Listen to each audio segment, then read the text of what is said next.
Good morning. This is River McCumber with Polar Bear Wood Creations, and I wanted to bring you a video of some of the tools I use in my shop.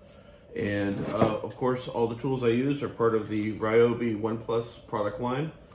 Some of the tools I have are corded, but the majority of them are the cordless tools.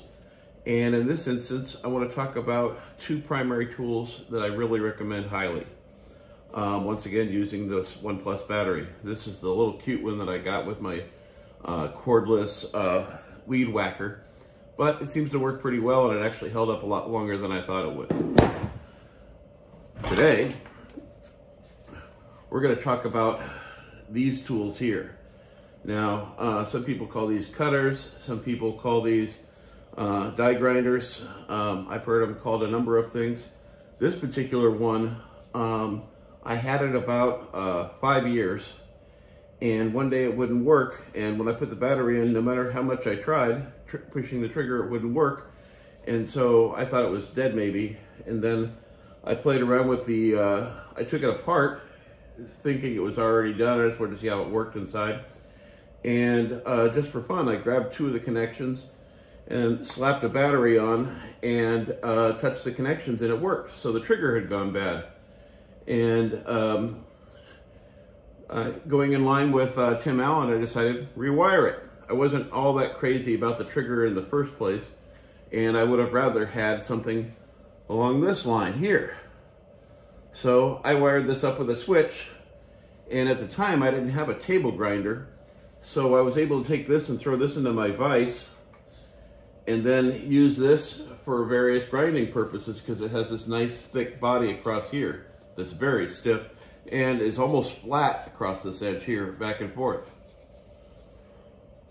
So then I could simply slap a battery in and turn it on,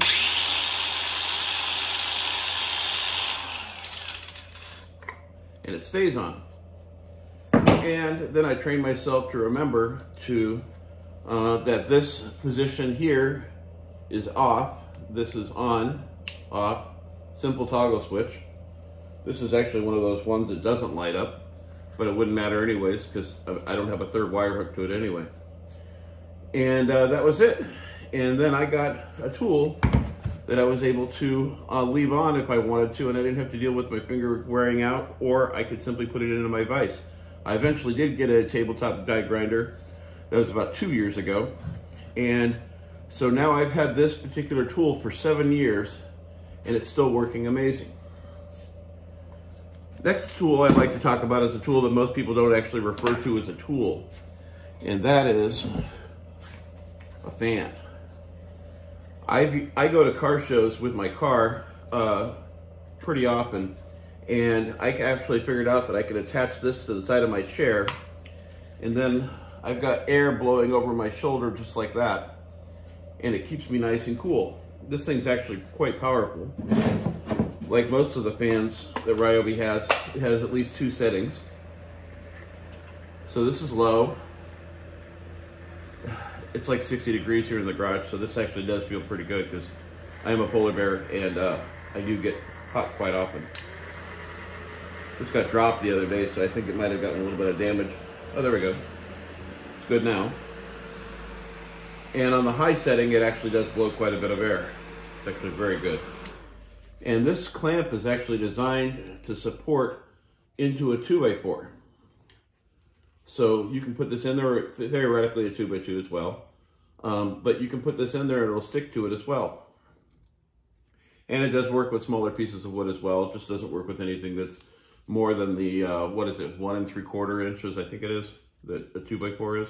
That's always bothered me. Then the other tool I have, a little weak this morning, is my hybrid fan. The hybrid fan is, it's a great fan. I've used this on, when we do cookouts. I've used this at car shows. I've used this in a variety of occasions.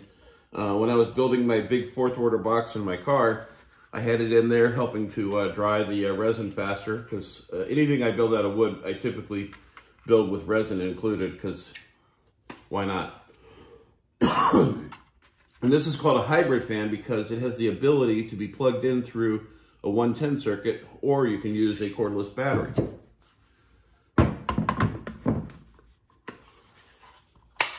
As seen. And like the other one, it has a low setting, and it's actually quite quiet compared to the little guy. And then it's got a big setting. And one of the benefits that this has is you can screw it and mount it upside down with these hole spots here. I still haven't quite figured out what these are for, but I'm sure that's the purpose. It looks like you would put it on like a wire bar or something. But it's got 4 screw placements. And if you move this out of the way, you can also hang it as well. And I've only used that a couple times, but I have mounted this to the walls before because it is easy to do. And as you can see, you can manipulate the fan head in a variety of different directions. And it works really well. They used to have a dark blue and yellow one of the old Ryobi line, and I really like that one a lot because when the body was collapsed, it was only about this tall and about that big. Yeah, about that big. And then it had a body that flipped out with the battery, and that allowed it to work in a lot of places. But because it sat about this tall, yeah, about that tall, it was kind of cumbersome. It didn't get into a lot of places, and this one does. So they shrunk this one down a little bit, made it a little bit wider, but you know, you get the good benefit of it, and it works exceptionally well. I've actually used this fan in more places in regards to getting rid of bugs that are flying on you and stuff. I'm not even hot, and I use this to keep the bugs off of me because flies, for whatever reason, don't seem to dig that as much. So this is my review of these 2 types of tools. One's a tool, and the other one's kind of more of a comfort value item, but absolutely a necessity, especially this little guy here. When they first came out with this, all the Ryobi people went bonkers, and just really love it. The only thing I wish they did with more of their tools is they included a USB port on them. I guess I can understand why they wouldn't put it on this. But honestly, you know, some of their lights have USB ports on them, which, you know, no reference there. And some of their music equipment has Bluetooth ports on it as well, which kind of makes sense, I guess, as an option for charging your tools and stuff. Forgot to mention this thing does manipulate quite a bit around, so it does get around to a lot of good places. One of my friends, his wife used this tool at a car show a couple of years back, and it's just funny that she's sitting there holding this right there, and Yolanda, if you're watching, it was you. It was Fabian's wife, Yolanda, who's very beautiful and very, very warm person. But yeah, so hope you enjoyed my review.